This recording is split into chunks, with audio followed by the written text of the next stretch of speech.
Hello everybody at Europe Film Festival UK.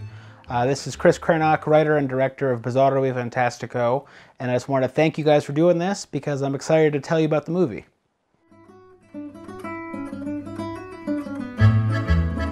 Ai protettori delle battune lascio un impiego da ragioniere perché provetti nel loro mestiere rendano edotta la popolazione. Well, that's a long story, so I'll try to keep it as brief as possible, but Bizzarro is the perfect example of an opportunity that comes along and you just kind of have to jump on it.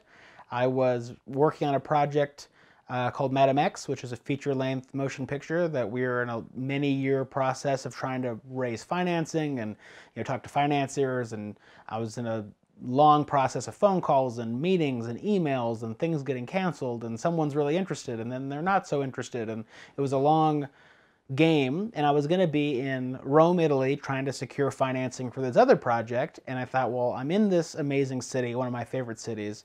I always had this story I wanted to tell about death, which is funny, I'm kind of preoccupied with that subject, and so it just all seemed like the perfect marriage, and I just wanted to make something. I felt stagnant, emailing and calling and waiting, and I said, I'm not making anything. So it was just the perfect chance to kind of push through that weird time and be creative again and think, well, no matter what, if it's good, it could help Madam X, and maybe it could be good enough in its own way to be something special, which we now, of course, believe that it is. Hopefully you guys agree. And worst case scenario, I had a vacation in Italy, and if it was horrible, I would just never show anybody. And so it all kind of came together. Di restituirle la libertà.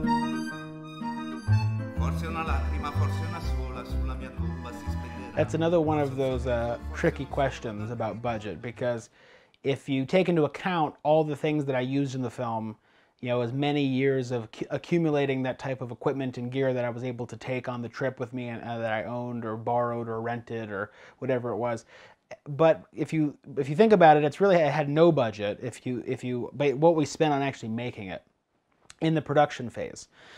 So it had zero budget except for airfare to Rome, and it was made on passion and favors and friends and family and all kind of everything kind of coming together. But after that, in the post-production phase, we spent a little bit of money in the editing process of buying storage and all the kind of technical, boring things about having a really big, lot of footage that we needed to store and edit. So we spent a little bit of money. So I mean, a couple $1,000s total. But then really where some more money came in was in this phase with the film festival journey, because we actually did like a online fundraiser to raise money for a more aggressive festival tour, which was kind of a unique approach. I think a lot of people raise money to make the movie, and then they don't have a lot of money left over to get the movie out. And since this was kind of a strange serendipitous project in the first place, kind of how it all came together to get made, it was made on nothing, and then we got a little bit of money to help get it out to the world.